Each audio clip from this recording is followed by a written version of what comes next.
अस्सलाम वालेकुम dear students, कैसे हैं आप सब। उम्मीद करता हूं कि आप सब खैर आफियत से होंगे।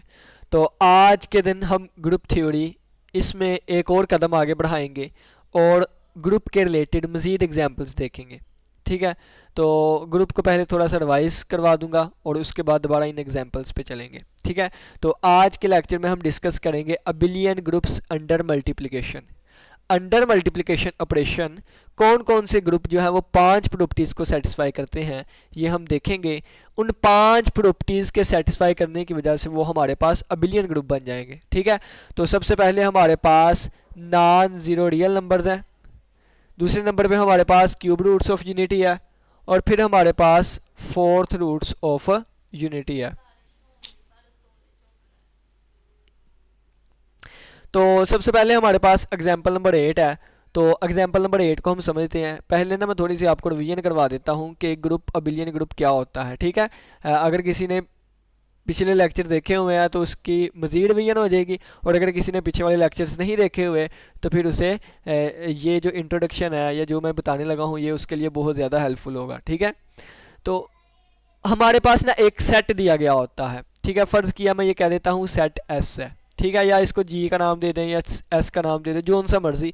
हमने एक सेट ले लिया, इस सेट के साथ हम एक बाइनरी ऑपरेशन भी लेते हैं। फ़र्ज़ किया है मैं ये बाइनरी ऑपरेशन स्टैटिक ले लेता हूँ। ठीक है, बाइनरी ऑपरेशन स्टैटिक।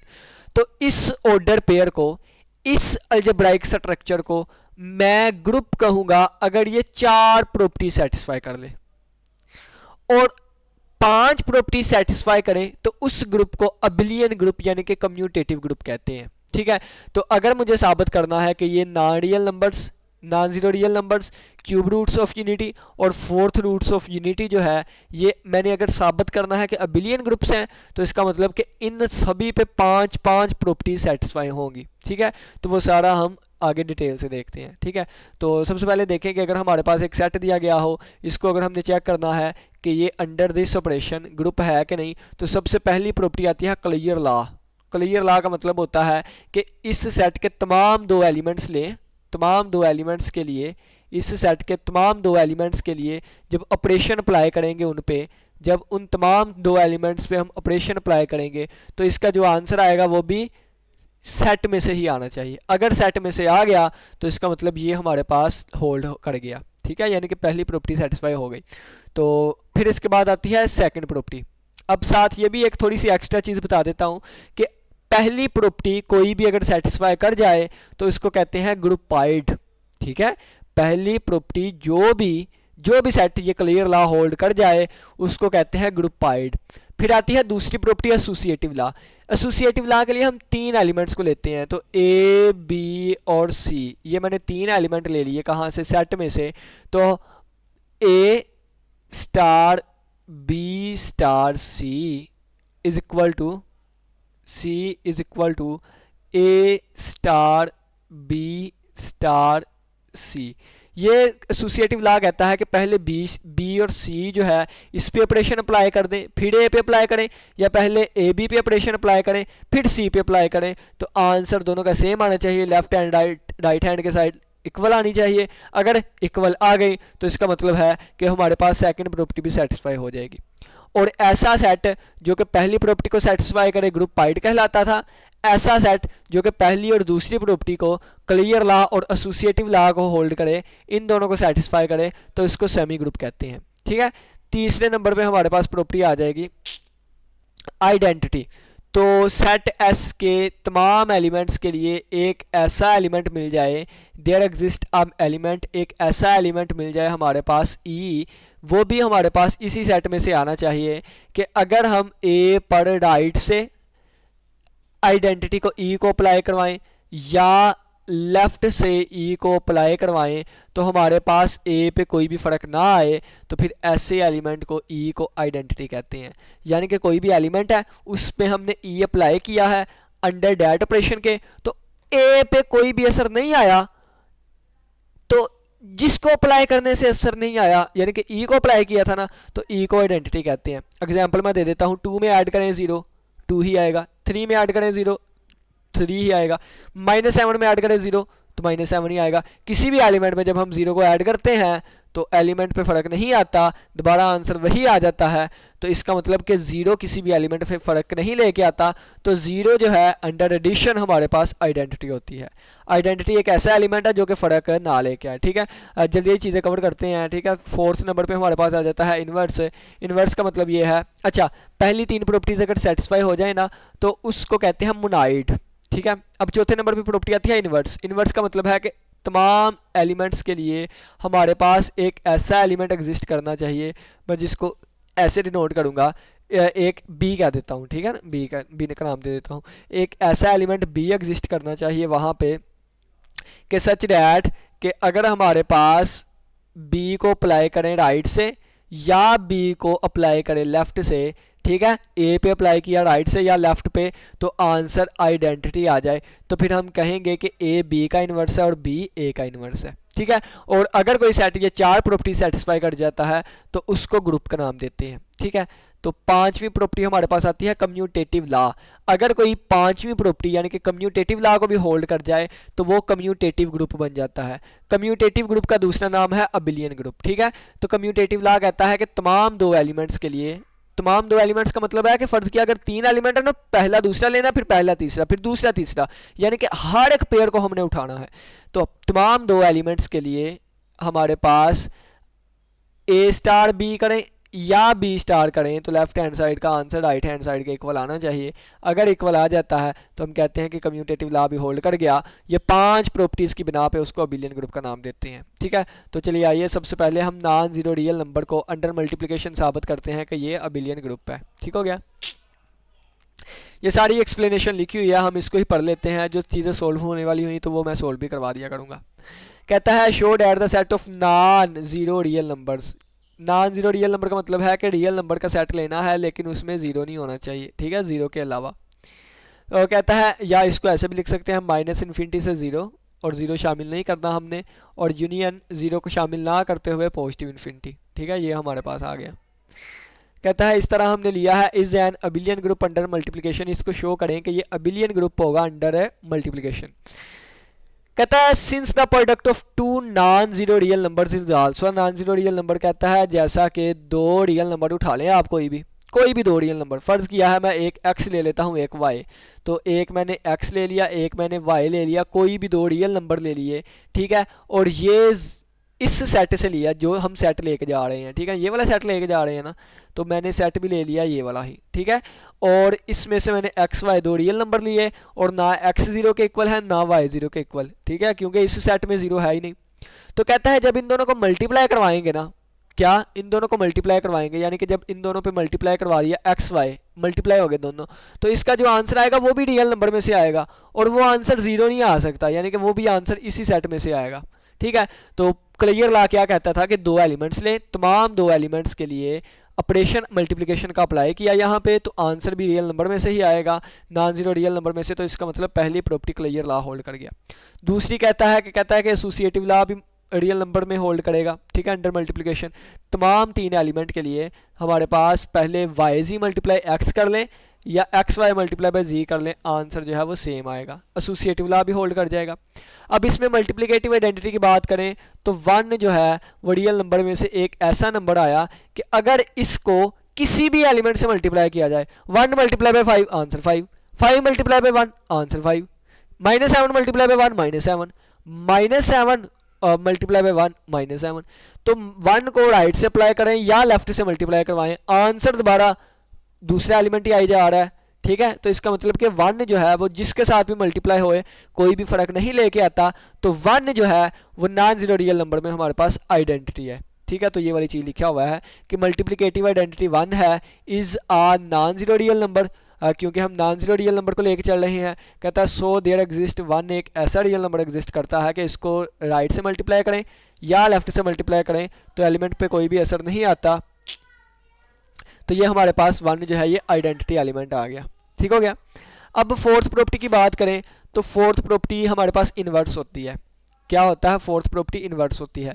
इन्वर्स का मतलब क्या था, मैं यहाँ पे सेट पे बता देता हूँ कि अगर ए के राइट से और लेफ़्ट से, अगर ए के राइट से या लेफ़्ट से कोई ऐसा एलिमेंट बी अप्लाई कर दें कि दोबारा आंसर आइडेंटिटी आ जाए, तो हमारे पास ए का इन्वर्स बी, बी का इन्वर्स ए का इन्वर्स बी, बी का इन्वर्स ए होगा। ठीक है, तो आइडेंटिटी यहाँ पे 1 आई है, तो अगर मैं देखना चाहूँ कि x का इन्वर्स क्या होगा, तो x का इन्वर्स 1/x होगा। क्यों? क्योंकि ये इससे कैंसिल होकर दोबारा आंसर 1, और वह यहाँ पे इस तरह भी लिख सकते हैं x का इन्वर्स 1/x। ठीक है, तो ये लिखा हुआ है कि multiplicative inverse of each non zero real number जो है, जो जीरो रियल नंबर नहीं है उसका मल्टीप्लिकेटिव इन्वर्स भी नॉन जीरो रियल नंबर ही आएगा। वो कहता है कि 1/x जो है इस सेट में ऐसा बिलोंग करेगा, ठीक है, तमाम एलिमेंट के लिए एक ऐसा एलिमेंट बिलोंग करेगा कि जिसको x के राइट से मल्टीप्लाई करवाएं या x के लेफ्ट से मल्टीप्लाई करवाएं तो दोबारा आंसर आइडेंटिटी बन जाता है। तो इसका मतलब है कि 1/x जो है ये x का इन्वर्स है। ठीक है, मल्टीप्लिकेटिव इन्वर्स है। अब चौथी प्रॉपर्टी भी सेटिस्फाई हो गई, हर एक एलिमेंट का इन्वर्स भी आ गया। फर्ज किया मुझे 5 का इन्वर्स देखना है, तो 5 का इन्वर्स 1/5 होगा। अगर ये नॉन जीरो रियल नंबर है तो ये भी नॉन जीरो रियल नंबर है। ठीक है, अब पांचवी प्रॉपर्टी हमारे पास आती है कम्यूटेटिव लॉ। तो commutative law under multiplication hold करता है, यानी कि 2 × 3 कर लें, ठीक है, 2 × 3 कर लें या 3 × 2 कर लें, आंसर सेम आएगा। इसी तरह कहता है कि अगर x × y कर लें या y × x कर लें तो तमाम नॉन जीरो रियल नंबर के लिए ये प्रॉपर्टी होल्ड करेगी। तो इसका मतलब क्या है कि पांचवी प्रॉपर्टी भी होल्ड कर गई। पहली प्रॉपर्टी होल्ड की तो ग्रुपाइड बन गया, पहली दूसरी प्रॉपर्टी होल्ड की तो सेमी ग्रुप बन गया, पहली दूसरी तीसरी प्रॉपर्टी होल्ड की तो मोनाइड बन गया, पहली दूसरी तीसरी चौथी प्रॉपर्टी होल्ड की हमारे पास ग्रुप बन गया, पहली दूसरी तीसरी चौथी पांचवी प्रॉपर्टी होल्ड की तो हमारे पास कम्यूटेटिव लॉ और कम्यूटेटिव ग्रुप बन गया, यानी कि अबिलियन ग्रुप बन गया। ठीक है, तो हैंस हमने कह दिया कि नॉन जीरो रियल नंबर जो है अंडर मल्टीप्लिकेशन, ये डार्ट लगा हुआ है इसका मतलब multiplication is an abelian group, ये हमारे पास अबिलियन ग्रुप है। ठीक हो गया, तो ये हमारे पास एग्जांपल नंबर 8 कंप्लीट हुई। अब हम चलते हैं एग्जांपल नंबर, ये एग्जांपल नंबर 7 होगी। ठीक है, ये एग्जांपल नंबर 7, ये 8 है, ये 9 है। ठीक है, ये एग्जांपल नंबर 8 है। इसको ना हम थोड़ा सा मज़ीद कर लेते हैं। अब इन्हीं क्वेश्चन को ना हम कैले टेबल से भी कर सकते हैं, उससे ना बहुत ज़्यादा आसान हो जाता है। ये कैले टेबल ही बना हुआ है, मैं आपको ना अब बताता हूँ यहाँ पे, फिर भी देखें। अब वो कहता है शो डैट जी ए हमारे पास एक जो सेट है 1 ओमेगा ओमेगा स्क्वायर, कहता है omega is the cube root of unity है, is an abelian group under multiplication, under multiplication ये अबिलियन ग्रुप बनाएंगे। ठीक है, देखते हैं। सबसे पहले देखें कि अगर मैं कहूँ x cube is equal to 1, यानी कि x is equal to cube root of unity का है ना, तो क्यूब रूट ऑफ यूनिटी यानी कि ये 1 का जो यूनिटी कहते हैं 1 को, 1 का क्यूब रूट, तो 1 का क्यूब रूट ले लिया मैंने, तो दोनों तरफ मैं पावर 3 लूँगा, यहाँ भी पावर 3 ली, यहाँ भी मैंने पावर 3 ली, तो ये चीज़ इससे कैंसिल हो गई, क्यूब रूट से पावर 3, तो x cube is equal to 1 आ गया, 1 इधर आके -1 हो गया, इक्वल टू आ गया 0।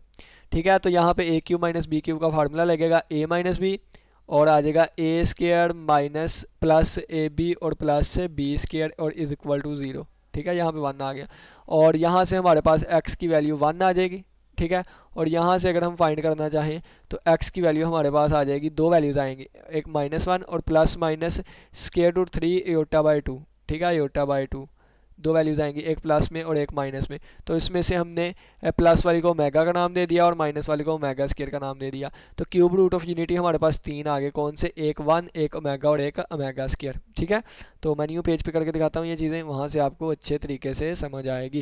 ये ध्यान समझ आ गई तो मैंने होड़ की चाहिए। ठीक है, देखा नहीं, हमारे पास जो रूट्स आए हैं, एक आ गया 1, एक आ गया ओमेगा और एक आ गया ओमेगा स्क्वायर। ठीक है, अब इनके बारे में ना हम प्रॉपर्टीज़ भी पढ़ के आए हैं, अगर नहीं पता तो अभी जाके ओपन करें class 10th chapter number 2 exercise 2.2, वहाँ पे हम पढ़ के आए हैं कि ओमेगा की अगर वैल्यू हम रख दें -1 plus square root 3 iota by 2।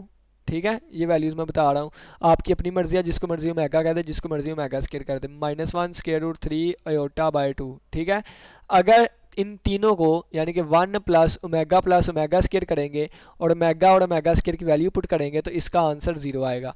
ठीक है, तो sum of cube roots of unity is equal to 0। ठीक है, और 1 multiply by omega multiply by omega square करेंगे, यानी कि the product of the cube root of unity हमारे पास कितना आएगा, 1 किसी से मल्टीप्लाई हो तो 1 खत्म हो गया, omega multiply by omega square omega cube बन गया। तो जब आप ओमेगा को ओमेगा स्क्वायर से मल्टीप्लाई करेंगे तो ये वैल्यूज़ रख के देखिएगा, मल्टीप्लाई करिएगा तो हमारे पास आंसर आएगा 1। ठीक है, तो ये इसकी प्रॉपर्टीज़ होती हैं।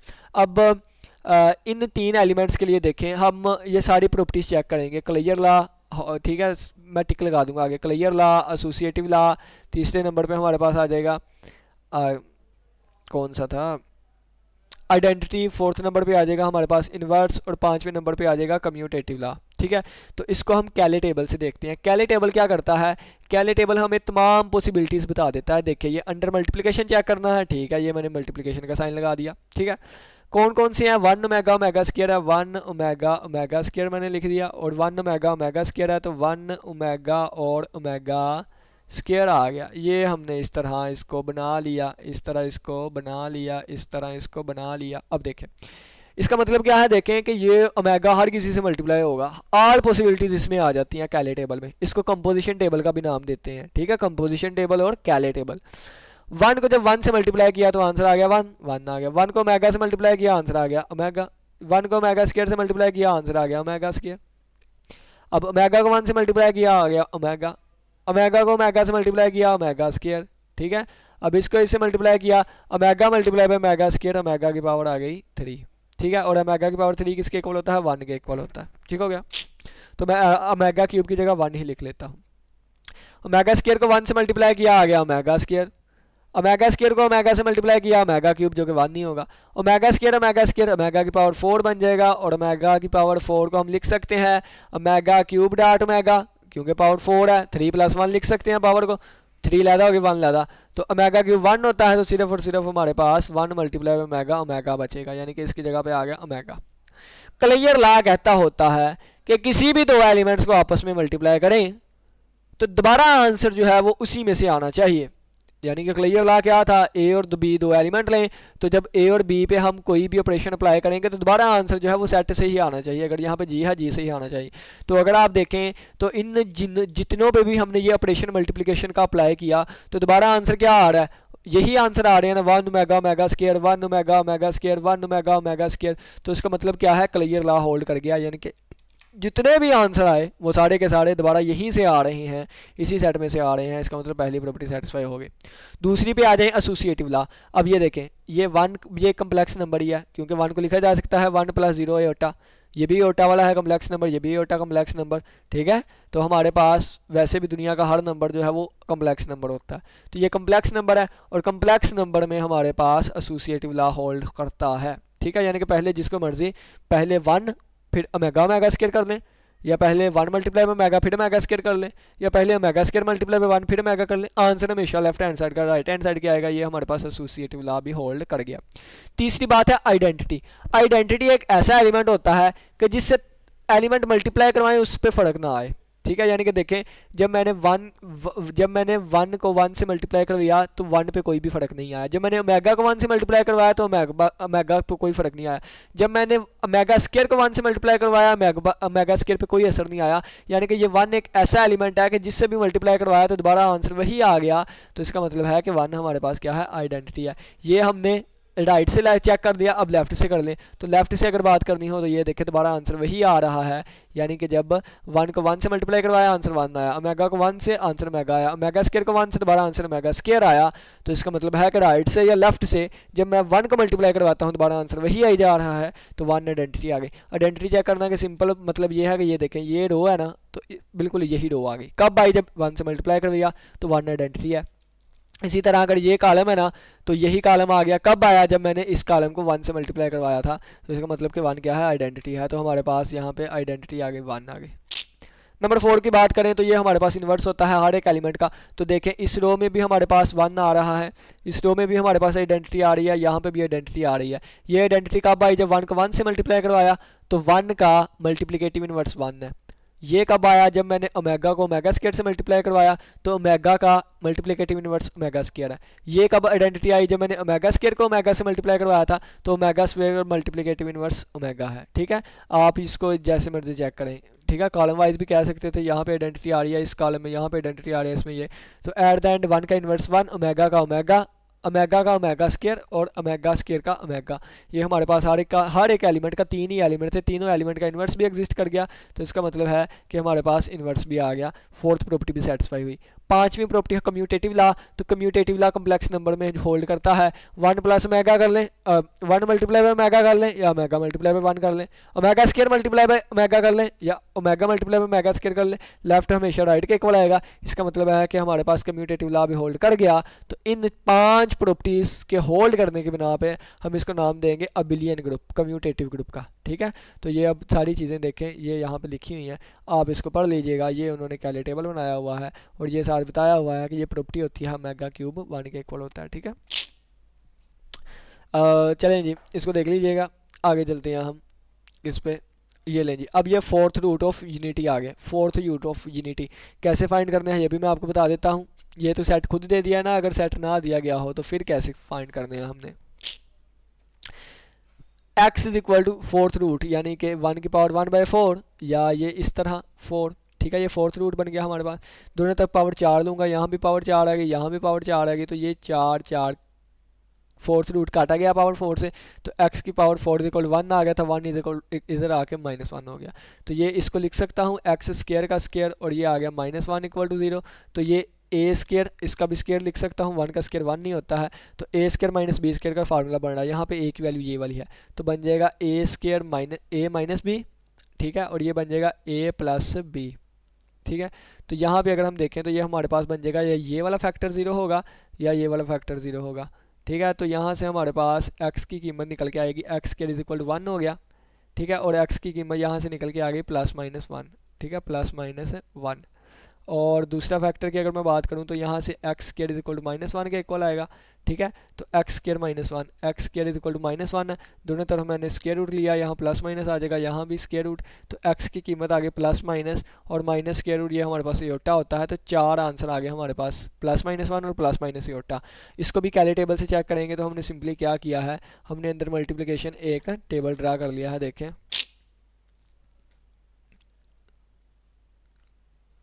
ठीक है, ये हमारे पास अंडर मल्टीप्लिकेशन एक टेबल आ गया है। ये हमारे पास 1 है, ये -1 है, ये अयोटा है, और ये माइनस अयोटा है। ठीक है, ये हमारे पास 1 है, ये -1 है, ये हमारे पास अयोटा है, और ये हमारे पास माइनस अयोटा है। ठीक है, देखें अंडर मल्टीप्लिकेशन हमने इसको चेक करना है, चलें जी करते हैं। 1 को 1 से मल्टीप्लाई किया 1 आ गया। ठीक है, 1 को -1 से मल्टीप्लाई किया -1 आ गया, ये देखें। ठीक है, 1 को योटा से मल्टीप्लाई किया, योटा मैं बना के दिखाता हूँ, स्पीड से करते हैं। ठीक है ना, रिमूव, इसको रिमूव करते हैं। ठीक है, ये आप निकाल ही लेंगे। अब थोड़ा सा फिर मैं कर देता हूँ, ये वाला इधर आके बनेगा हमारे पास x square is equal to -1 का स्केयर रूट, और ये तो x हमारे पास आ गया +- एओटा, यहाँ +- आएगा। ठीक है, ये इतना को लिख लिया, काफ़ी है। अब देखिए कैसे बनाऊँगा मैं। ठीक हो गया, under multiplication +1 -1 aorta minus aorta, और +1 -1 एओटा और माइनस एओटा। ठीक हो गया, अब देखें जी,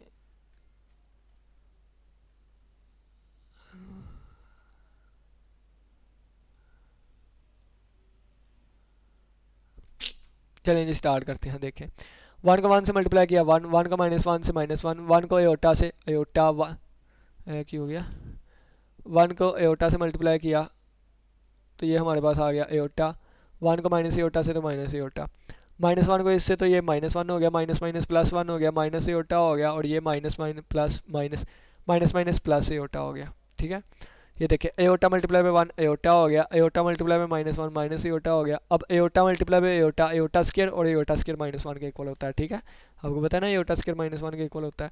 क्यों? क्योंकि अगर मैं यहाँ पे थोड़ा सा बता दूँ तो एओटा हमारे पास इक्वल होता है -1 का स्क्वायर रूट, दोनों तरफ मैंने स्क्वायर लिया तो एओटा हमारे दोनों तरफ मैंने स्क्वायर ले लिया। ठीक है, तो ये पावर इससे कैंसिल हो गई, तो हमारे पास एओटा की वैल्यू -1 आ गई। ठीक है, तो एओटा स्क्वायर की। ठीक है, और जब मैं एयोटा को इससे मल्टीप्लाई करूंगा तो ये माइनस एयोटा स्क्वायर बन जाएगा, माइनस एयोटा स्क्वायर, और एयोटा स्क्वायर -1 होता है तो माइनस माइनस +1 बन जाएगा, ठीक है। तो ये +1 माइनस एयोटा को इससे मल्टीप्लाई करूंगा तो +1 से ये माइनस माइनस प्लस एयोटा आ गया, और ये हमारे पास माइनस एयोटा और एयोटा, माइनस एयोटा स्क्वायर जो कि +1 हो जाएगा, और माइनस एयोटा और minus aorta plus aorta square, और एयोटा स्क्वायर -1 होता है, ये बन गया। तो देखिए दोबारा आंसर 1 -1 एयोटा माइनस एयोटा आ रहा है, यानी कि पहली प्रॉपर्टी जो है वो क्लियर ला होल्ड कर गया, ठीक है। तो पहली प्रॉपर्टी होल्ड कर गई, यहाँ पे मैं लिख देता हूँ, ठीक है, यहाँ पे बना लेता हूँ, पहली प्रॉपर्टी होल्ड कर गई। दूसरी एसोसिएटिव ला, तो कम्प्लेक्स नंबर है तो एसोसिएटिव ला अंडरस्टूड होल्ड करेगा। तीसरी प्रॉपर्टी हमारे पास आइडेंटिटी, तो देखें यही रो दोबारा यही रो आ रही है, ठीक है। कब आ रही है? जब हमने 1 से मल्टीप्लाई किया था, यही रो है जब 1 से मल्टीप्लाई। इसी तरह यही कॉलम आ रहा है 1 -1 एयोटा माइनस एयोटा, कब? जब मैंने 1 से मल्टीप्लाई किया था, ठीक है, जब मैंने 1 से मल्टीप्लाई किया था। तो इसका मतलब यहाँ पे आइडेंटिटी जो है वो तीसरे नंबर पे हमारे पास आइडेंटिटी 1 आ रही है। हर एक का इन्वर्स चेक करना हो तो हर एक रो या कॉलम में आइडेंटिटी आ रही है, ये आइडेंटिटी आ रही है, ये आइडेंटिटी आ रही है, ये आइडेंटिटी, यहाँ पे आइडेंटिटी ये वाली आ रही है, यहाँ पे आइडेंटिटी ये 1 सब में आ रहा है। माइनस एयोटा का इन्वर्स प्लस एयोटा, एयोटा का इन्वर्स माइनस एयोटा, -1 का इन्वर्स -1, और +1 का इन्वर्स +1, ठीक है। तो ये हमारे पास इन्वर्स आ गए। और इन्वर्स के मैं थोड़ा सा बता दूँ इन्वर्स क्या होता है। -1 को -1 से मल्टीप्लाई करोगे ना आइडेंटिटी आएगा, एयोटा का माइनस एयोटा से मल्टीप्लाई करूँगा तो 1 आएगा, आइडेंटिटी आएगा, ठीक है। तो इन्वर्स किसे कहते थे? एक एलिमेंट को किसी दूसरे ऐसे एलिमेंट से मल्टीप्लाई करवाओ कि दोबारा आइडेंटिटी आ जाए, तो वो दोनों एक दूसरे के इन्वर्स है। एयोटा को माइनस एयोटा से मल्टीप्लाई करूँगा तो ये +1 आ जाएगा, यानी कि एयोटा का इन्वर्स माइनस एयोटा है और माइनस एयोटा का इन्वर्स प्लस एयोटा है, ठीक है। तो नेक्स्ट हमारे पास पांचवी प्रॉपर्टी जो है वो कम्यूटेटिव ला है। तो ये हमारे पास कम्प्लेक्स नंबर है तो कम्यूटेटिव ला होल्ड करता है। Aorta multiply by minus aorta कर लें या minus aorta multiply by aorta कर लें, एयोटा मल्टीप्लाई बाय 1 कर लें या minus aorta 1 multiply bye aorta, यानी कि जिधर से मर्जी मल्टीप्लाई कर दें आंसर सेम आएगा। तो इन 5 प्रॉपर्टीज़ की बिना पे हमने इसको कह दिया कि ये हमारे पास अबिलियन ग्रुप है। उम्मीद करता हूँ कि आज के लेक्चर की समझ आई होगी। किसी बच्चे का कोई भी क्वेश्चन हुआ तो लाजमी पूछिएगा। इसी के साथ इजाज़त दें, अपना बहुत सा ख्याल रखिएगा। अल्लाह हाफिज़, अल्लाह निगहबान।